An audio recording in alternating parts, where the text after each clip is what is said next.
जय हिंद दोस्तों, आपकी शिफ्ट खत्म हो चुकी है और जो जो मुझे संभावित क्वेश्चन वहां से लिए थे मैंने केवल वही क्वेश्चन को यहाँ पे अभी ले लिया है और आपको बताने की कोशिश करूंगा किस तरीके का जो है पेपर आ रहा है। और उससे रिलेटेड मैंने जो बातें मुझे इंपॉर्टेंट लग रही थी वो बातें भी मैंने उसमें इसमें ले रखी हैं, तो इनको जरा ध्यान से पढ़िएगा। जो आगे आने वाली नेक्स्ट शिफ्ट में आने की पूरी पूरी संभावना हो सकती है। कौन सी पंचवर्षीय योजना सबसे सफल रही थी? तो इसमें पूछा गया है, छठी पंचवर्षीय योजना भारतीय अर्थव्यवस्था के लिए एक बड़ी सफलता थी। लक्ष्य वृद्धि में दर 5.2 थी और वास्तविक वृद्धि जो कितने की हुई थी? 5.7 की हुई थी। अब इसके बारे में कुछ थोड़ा जान लेते हैं। पंचवर्षीय योजना देश के पंचवर्षीय योजना देश के लिए विकास के लिए बनाई जाने वाली एक योजना है। यह एक केंद्रीकृत और एकीकृत आर्थिक कार्यक्रम होता है। भारत में पहली पंचवर्षीय योजना अप्रैल 1951 से मार्च 1956 तक चली थी। पंचवर्षीय योजना के बारे में जरूरी बातें। क्या क्या जरूरी बातें हैं पंचवर्षीय योजना के बारे में? भारत में पंचवर्षीय योजना का शुरुआत प्रधानमंत्री जवाहरलाल नेहरू ने की थी। पंचवर्षीय योजनाओं का मकसद देश को विकास के लिए राष्ट्रीय आय और प्रति व्यक्ति आय को बढ़ाना होता है। पंचवर्षीय योजनाओं के जरिए देश के विभिन्न देशों क्षेत्रों में विकास किया जाता है। पंचवर्षीय योजनाओं के जरिए कृषि, शिक्षा, रोजगार, पर्यावरण, स्वास्थ्य, शहरी मामलों, उद्योग और ग्रामीण इलाकों में विकास किया जाता है। अब इसमें पंचवर्षीय योजना के कुछ उदाहरण मैंने यहाँ पे लिए हैं। पंचवर्षीय योजना, पहली जो पंचवर्षीय योजना थी वो अप्रैल 1951 से स्टार्ट होकर मार्च 1956 तक चली थी। जो दूसरी पंचवर्षीय योजना थी वो अप्रैल 1956 से लेके मार्च 1961 तक चली थी। अब यहाँ पे 12वीं पंचवर्षीय योजना आपको बतानी है कब समाप्त हुई थी। जहाँ हम हिंदी की बात करें तो हिंदी में हमारा क्वेश्चन था, हिंदी की प्रमुख रचनाएं ज्यादातर पूछी जा रही है, किस तरीके की रचना कहाँ कहाँ से आ रही है। तो मैं यहाँ पे एक एक रचना को तो नहीं बता सकता, जो मुझे इंपॉर्टेंट रचना लगी थी वो मैंने यहाँ पे ले ली है, बाकी आप रचना का ध्यान आप रखें। इनकी जो प्रमुख रचना है, दो हम प्रमुख रचना के बारे में बात करते हैं। दोहावली, कवितावली, गीतावली, विनय पत्रिका। तुलसीदास जी की कविताएं जो है भक्ति, विश्वास और आत्मा से प्रति समर्पण की भावनाओं में व्यक्त करती है। हिंदी साहित्य से जुड़े हुए कुछ प्रसिद्ध लेखक के नाम: मुंशी प्रेमचंद, रामधारी सिंह दिनकर, हरिवंश राय बच्चन, महादेवी वर्मा, भीष्म साहनी, सूर्यकांत त्रिपाठी निराला, सच्चिदानंद, हीरानंद, वात्स्यायन अयज्ञ। इनको अयज्ञ भी बोला जाता है। यहाँ पे देखिए तुलसीदास, भारतेंदु हरिश्चंद्र और यशपाल। अब यहाँ पे एक क्वेश्चन आया था, अभिनव बिंद्रा ने गोल्ड मेडल कब जीता था? तो मैं अभिनव बिंद्रा का गोल्ड मेडल कब जीता उसके बारे में कुछ उससे जुड़ी हुई बातें हैं जो भी आगे आने वाले एग्जाम में पूछी जा सकती हैं। अभिनव बिंद्रा ने साल 2008 में बीजिंग ओलंपिक में 10 मीटर एयर राइफल स्पर्धा में स्वर्ण पदक जीता था। अभिनव बिंद्रा ओलंपिक के व्यक्तिगत स्वर्ण पदक जीतने वाले भारत के पहले खिलाड़ी बने थे। अभिनव बिंद्रा से जुड़ी कुछ खास बातें। अभिनव बिंद्रा एक भारतीय निशानेबाज और व्यापारी हैं। ये निशानेबाज तो हैं, साथ ही इनका व्यापार भी चलता है। साल 2004 में ओलंपिक में विवेक अभिनव बिंद्रा ने 10 मीटर एयर राइफल स्पर्धा में एक नया ओलंपिक रिकॉर्ड बनाया था। साल 2018 में अंतरराष्ट्रीय शूटिंग स्पोर्ट्स फेडरेशन आईएसएसएफ ने अभिनव बिंद्रा को शूटिंग का सर्वोच्च सम्मान ब्लू क्रॉस से सम्मानित किया था। तो यहाँ पे एक क्वेश्चन इस तरीके से बना सकता है कि जो शूटिंग का जो कौन सा सर्वोच्च सम्मान होता है, तो इसमें इसका आंसर क्या हो जाएगा? Blue cross. ठीक है।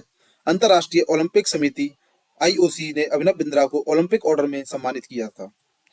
यही बात करें, अभिनव बिंद्रा ने आईओसी एथलीट आयोग के सदस्य, मतलब जो अभिनव बिंद्रा हैं वो आईओसी एथलीट आयोग के सदस्य भी यहाँ पे हैं।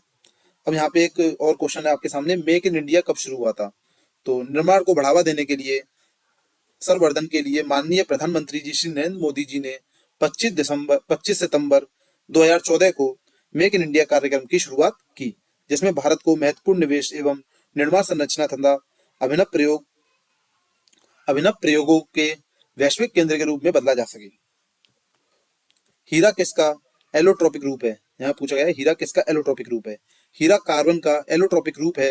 कार्बन के कई एलोट्रोप होते हैं, जिसमें हीरा और ग्राफाइट प्रमुख होता है। हीरे के बारे में कुछ खास बातें, हीरे से जुड़ी कुछ इसमें खास बातें हैं, वो क्या है? हीरा कार्बन का एक क्रिस्टलीय रूप है। हीरे में कार्बन परमाणु एक खास तरह से क्यूबिक जाल में व्यवस्थित होते हैं। हीरा एक कीमती धातु है। हीरा अटूट होता है और किसी भी चोट से जल्दी नहीं टूटता है। हीरा जो है बहुत हार्ड होता है, आपने देखा होगा। खैर आपने नहीं देखा होगा, लेकिन मैं आपको बता दूं, हीरा जो है बहुत हार्ड होता है। हीरे का इस्तेमाल आभूषण बनाने में किया जाता है। हीरा उत्कृष्ट तापीय चालक है। हीरा मोहस कठोरता पैमाना में पर 10वें नंबर पर आता है। कार्बन से कुछ एलोट्रोपिक, कोयला और ग्रेफाइट। अब यहाँ पे भारतीय रेलवे से भी आपको क्वेश्चन देखने के लिए मिलेगा। भारतीय रेलवे के पूर्वोत्तर रेलवे का मुख्यालय गोरखपुर में स्थित है। इस सापेक्ष में एनईआर कहते हैं यह भारतीय रेलवे के 18वें जोन में से एक है। ठीक है। पूर्वोत्तर रेलवे के बारे में कुछ और बातें। यह उत्तर प्रदेश के पश्चिमी भाग से लेकर पूर्वी उत्तर प्रदेश के पश्चिमी बिहार तक फैला हुआ है। यह देश के खाद्य सुरक्षा अहम भूमिका निभाता है। यह पड़ोसी क्षेत्रों में आने वाले यातायात का केंद्र है। यह आर्थिक रूप से कमजोर वर्गों के लिए कई यात्री ट्रेनें चलाता है। भारतीय रेलवे के कुछ रेलवे जोन और उनके मुख्यालय कहाँ पर है। पूर्वी रेलवे का मुख्यालय कोलकाता में है। इनको आप मुख्यालय को ध्यान रखें, किसका कौन से रेलवे का मध्य का जो है मुख्यालय कहाँ पर है। तो पूर्व मध्य रेलवे का मुख्यालय हाजीपुर में है।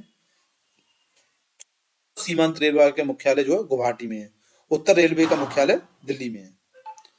अब यहाँ बात करते हैं 2024 से रिलेटेड क्वेश्चंस आ रहे हैं, मतलब जो 2024 का बिल है, आपको बिल के ऊपर भी क्वेश्चन देखने के लिए इसमें मिल रहे हैं। इसको हम करंट अफेयर्स के क्वेश्चन मान सकते हैं। तो इसके लिए मैं अपनी आज शाम को 8 बजे एक पूरी वीडियो लेके आऊंगा जिसमें जितने भी इंपॉर्टेंट क्वेश्चंस होंगे वो सभी आपको मेरे इस यूट्यूब चैनल पे मिल जाएंगे। तो आपको इसके लिए मेरे चैनल को सब्सक्राइब कर लें और मेरी वीडियो को लाइक कर दें और एक प्यारा सा कमेंट जरूर छोड़ के जाए, जिससे मुझे भी मोटिवेशन मिलता रहे आपके लिए वीडियो बनाने के लिए। तो चलिए हम आगे बढ़ते हैं। आगे अब हम देखते हैं कि हमारे पास जो है जो देश की राजधानी पूछी जा रही है उनकी मुद्राएं पूछी जा रही हैं। तो इसके लिए मैंने बहुत सारे देश हैं और राजधानी है, तो इसके साथ साथ आप कब तक इसका रिवीजन करोगे। यदि आपको इसका पीडीएफ का लिंक चाहिए तो मेरे नीचे टेलीग्राम चैनल को ज्वाइन कर लीजिए। आप जाके आप टेलीग्राम चैनल पे जाएंगे, उसको आपको वहाँ पे हर चीज से रिलेटेड इन्फॉर्मेशन भी आपको वहाँ पे मिलती रहेगी। इस तरीके से आप इनको जो है रिवीजन कर सकते हैं। आप देख सकते हैं यहाँ पे कितनी मुद्राएं हैं, इनको आप पीडीएफ पे जाके वहाँ पे अपने जो टेलीग्राम चैनल पे जाके पीडीएफ में ओपन करके इनको रिवीजन आराम इजीली कर सकते हैं। अब हम यहाँ से हम नीचे पहुंचेंगे तो यहाँ देखेंगे वीर भूमि किससे संबंधित है। वीर भूमि भारत के पूर्व प्रधानमंत्री श्री राजीव गांधी जी से संबंधित है। ठीक है। अब यहाँ बात करते हैं हिंदी। हिंदी किस तरीके की आ रही है। तो हिंदी में 2 से 3 शब्द जो है विलोम शब्द आ रहे हैं। 2 से 3 क्वेश्चन आपके पर्यायवाची के देखने के लिए मिल रहे हैं। आपको पता है 5 क्वेश्चन का गद्यांश पद्यांश उसमें होता है और 2 से 3 क्वेश्चन आपको त्रुटि से आ रहे हैं। त्रुटि का मतलब जैसे कि क्वेश्चन में कोई ना कोई गलती दे देते हैं, उस गलती की जगह से वहां से आपके क्वेश्चन जो है त्रुटि के आ रहे हैं। और 1-2 लेख में लेखक भी पूछे जा रहे हैं और रचनाएं भी आपके साथ पूछी जा रही हैं। तो यदि हम यहाँ हिंदी की बात करें तो हिंदी में जो बेसिक क्वेश्चन जो हम पहले से करते आ रहे हैं वही आ रहा है। तो यहाँ पे हिंदी हम देखेंगे तो हिंदी आपकी जो है इजी है इस बार क्या हिंदी तो इजी होती है, तो इजी भी इस बार भी जो हिंदी इजी है। तो आप भी बिल्कुल टेंशन ना लें। हिंदी का पेपर जैसे कि आपने पहले जो मॉक टेस्ट दे रखे हैं उन्हीं को रिवीजन करते रहिए, आपका हिंदी का पेपर इजीली बहुत अच्छे से हो जाएगा। ये यहाँ पे मुझे जो डेटा मिला था मैंने आपको वही बताया है। बाकी जैसे जैसे डेटा मिलता रहेगा आपको मेरे चैनल के द्वारा माध्यम से अपडेट मिलता रहेगा। यहाँ मैथ की बात करें तो मैथ का जो है थोड़ा 4 से 5 क्वेश्चन आपको जो है थोड़े कैलकुलेटिव देखने के लिए मिलेंगे। बाकी जो सारे क्वेश्चन बहुत इजी आ रहे हैं। आपको मॉक टेस्ट आपने लगा के देखे होंगे, जो आपका मॉक टेस्ट में वहाँ पे जो मतलब जैसे मॉक टेस्ट में जितने आपके मार्क्स आ रहे हैं सेम उसी उसी तरीके के मार्क्स आपको यहाँ पे देखने के लिए मिलेंगे। क्योंकि जैसा मॉक टेस्ट हमने अब अगर आपने रोजगार विद अंकित वाले सर हैं उनके उनके ऐप से अगर आपने मॉक टेस्ट लगाए हैं, मिनी मॉक टेस्ट लगाए हैं, तो सेम वही लेवल आ रहा है पेपर का, ज्यादा लेवल पेपर में फर्क नहीं देखने के लिए मिल रहा है। तो यहाँ पे 2 क्वेश्चन प्रॉफिट लॉस से, 2 क्वेश्चन एचसीएफ और एलसीएम से देखने के लिए मिले हैं। और यहीं अगर मेंसुरेशन की बात करें तो 2 क्वेश्चन हमको यहाँ पे मेंसुरेशन से भी देखने के लिए मिले हैं। तो टाइम एंड डिस्टेंस के भी इसमें इजी क्वेश्चन ही आ रहे हैं और क्वेश्चन ज्यादातर फॉर्मुला बेस्ड आ रहे हैं। यदि आप फॉर्मुले आपको याद हैं तो आप इजीली जो है फॉर्मुला बेस्ड क्वेश्चन कर सकते हैं। और यहाँ एडवांस मैथ की बात करें तो एडवांस मैथ से मुश्किल से आपको 1 से 2 या 3 क्वेश्चन देखने के लिए मिलेंगे, इससे ज्यादा आपको क्वेश्चन देखने के लिए वहां पे नहीं मिलेंगे। अब यहाँ हम बात कर लेते हैं रीजनिंग की। तो रीजनिंग दोनों तरीके की आ रही है, नॉन वर्बल और वर्बल दोनों तरीके की रीजनिंग आ रही है। अब जो यहाँ बात करते हैं सबसे जो वैसे तो बहुत ईजी आ रहा है इसमें क्योंकि फिगर वाले और जो आपकी एनालॉगी वगैरह आती हैं जो कि काफी ईजी है। लेकिन आपको पता है जो एग्जाम ले रहे हैं वो 3 से 4 क्वेश्चन आपको ऐसे देते हैं जहाँ पे आपका टाइम जो है स्पेंड ज्यादा से ज्यादा हो सके। तो सिटिंग जो अरेंजमेंट का अगर आपको क्वेश्चन आ रहा है तो आप करें, वरना आप इसको स्किप कर दें। और ज्यादा से ज्यादा वैसे इसमें आप देख सकते हैं अगर आपको तुक्का लगाना है तो तुक्का भी आप लगा सकते हैं, क्योंकि 1/8 की नेगेटिव मार्किंग है। यदि आप 8 क्वेश्चन गलत करते हैं तभी आपका एक क्वेश्चन जो है 1 नंबर जो है काटा जाएगा। तो सेटिंग अरेंजमेंट थोड़ा हार्ड हर किसी के लिए पड़ जाता है क्योंकि उसकी लैंग्वेज जो है कभी कभार समझ में नहीं आ पाती है। और बाकी पेपर आपको पता है रीजनिंग भी बहुत अच्छी आ रही है और जो इसमें बच्चे स्कोर कर रहे हैं वो भी बहुत अच्छा स्कोर कर रहे हैं। तो इस चीज का आप बिल्कुल ध्यान रखें कि जो है कंपटीशन कम नहीं होने वाला है, कंपटीशन काफी तगड़ा रहने वाला है। तो इस चीज को ध्यान में रखते हुए अपनी तैयारी करें। बाकी आपका कोई भी क्वेश्चन है, आपको किसी भी तरीके की हेल्प चाहिए तो मुझे कमेंट सेक्शन में बता दें, मैं जैसा पॉसिबल हो सके मैं आपको हेल्प करता रहूंगा। और आप मेरे टेलीग्राम चैनल से जरूर जुड़ जाएं, वहां पे आपको डेली अपडेट्स जो मैं देता रहता हूँ। और बाकी आपको और कोई भी समस्या आ रही है तो उस समस्या का समाधान करने के लिए मैं यहाँ पे बैठा हुआ हूँ। मेरे चैनल को सब्सक्राइब कर लें और मेरी वीडियो को शेयर करते रहें और मेरी वीडियो को लाइक जरूर कर दें। चलिए मैं अपना वीडियो यहाँ पे समाप्त करता हूँ। मिलते हैं अपने नेक्स्ट एनालिसिस के साथ। जय हिंद।